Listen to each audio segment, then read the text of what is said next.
In recent days, the world has witnessed a development few thought possible. The Houthis of Yemen launching direct strikes against Israel.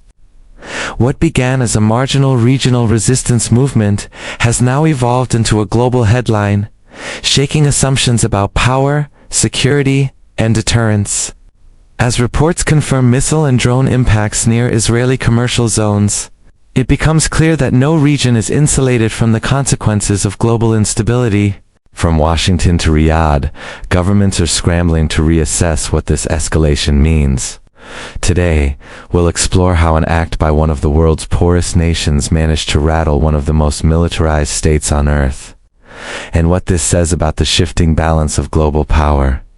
The strikes did more than damage infrastructure, they sent shockwaves through Israel's already fragile economy. The Tel Aviv Stock Exchange saw immediate declines, particularly in tourism, insurance, and defense sectors. Shipping lanes near Eilat were temporarily rerouted, disrupting trade worth millions.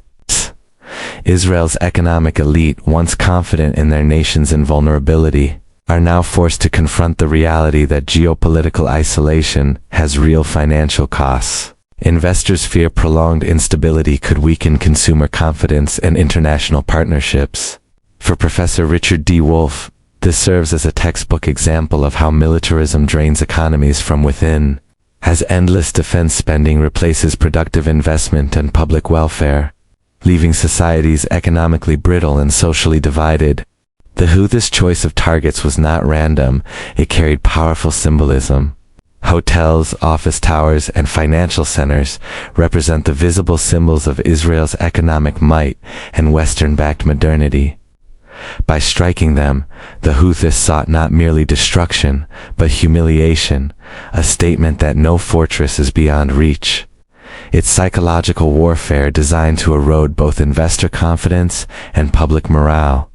Professor Wolff might emphasize that such symbolic attacks reveal a deeper truth, that modern conflicts are as much economic and psychological as they are military. When people lose faith in the stability of their system, markets tremble, alliances waver, and the illusion of control begins to collapse, sometimes faster than any bomb can achieve. For Prime Minister Benjamin Netanyahu, these attacks have deepened an already severe crisis of leadership. Critics accuse him of prioritizing political survival over national stability, as his government faces internal fractures and widespread protests. The image of Netanyahu as Israel's protector has been shattered. His handling of domestic unrest, corruption allegations, and foreign policy failures has alienated much of the public and even senior military officials. Professor Wolff would likely frame this as the inevitable outcome of governance driven by ideology and self-preservation rather than socio-economic reform. When a state's political class becomes detached from the needs of its people, even the strongest army cannot save its leadership from implosion. History has proven this again and again. Beyond Israel, these strikes have unsettled global markets. Oil prices surged nearly 6% within hours, and shipping insurers raised premiums for the Red Sea and Mediterranean routes. The interconnectedness of the world economy means a single regional strike can ripple through every continent. The irony, as Professor Wolff might note, is that capitalism's efficiency, the global supply chain, also makes it profoundly fragile. The same networks that enable profit magnify chaos. Meanwhile, humanitarian concerns grow as Yemen remains under blockade and Israel tightens its borders. What emerges is not just a security crisis, but an economic paradox. Global wealth depends on regional peace, yet profit often thrives on perpetual conflict. At this point, the Middle East stands at a historic crossroads. Nations can either continue the cycle of retaliation, each strike feeding the next, or they can pursue genuine diplomacy rooted in shared economic and humanitarian goals. Professor Wolff would argue that lasting peace requires economic justice, not merely ceasefires. As long as inequality defines global relations between rich and poor, occupied and occupier instability will persist. The Houthis' actions, however controversial, expose a moral contradiction. Those with the least power often bear the greatest pain. True progress will depend on whether leaders can prioritize people over politics, rebuilding trust before the next inevitable explosion of anger and despair. In closing, Professor Richard D. Wolff reminds us that what we are witnessing is not an isolated conflict, but a symptom of a global system under strain. When economies are built on exploitation and inequality, crises like this become unavoidable. The Houthis missiles, Netanyahu's political turmoil, and the financial tremors in global markets are all connected threads of the same story, the unraveling of neoliberal dominance. Yet within this collapse lies opportunity, a chance to rebuild systems of fairness, sustainability, and dignity. The question is whether humanity will learn from this chaos or repeat it once more, choosing profit and pride over peace and shared prosperity. In recent months, the conflict between Israel and its regional opponents has deepened in unexpected and destabilizing ways. Among the most startling developments has been the escalation of Houthi attacks on Israeli territory, a move that challenges Israel's long-held sense of military invulnerability and amplifies the risks of a wider confrontation.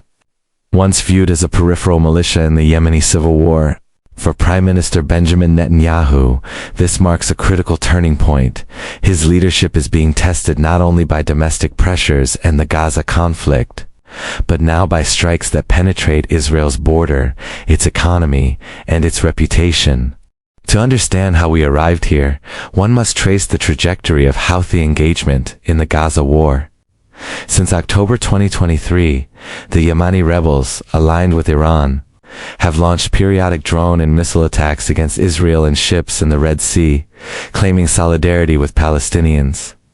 Until mid-2024, most of these attempts were intercepted or fell short. But over time, the Houthis refined their tactics, developing drones that fly at low altitude, using cluster warheads.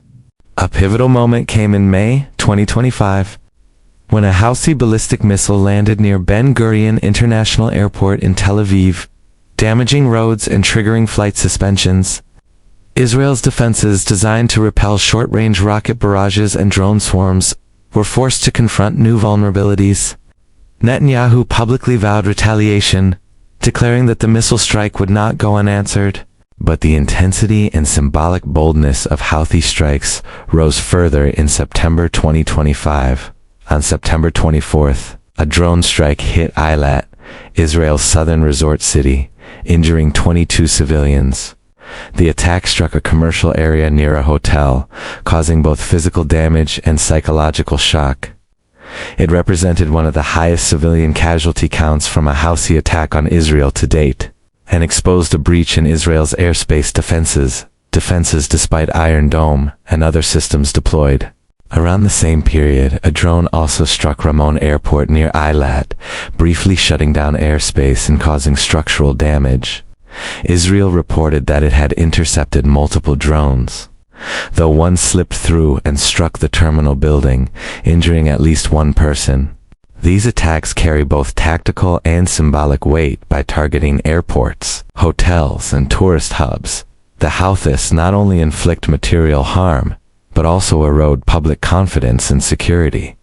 It's a message that Israel's core infrastructure, not just its military forts, is exposed.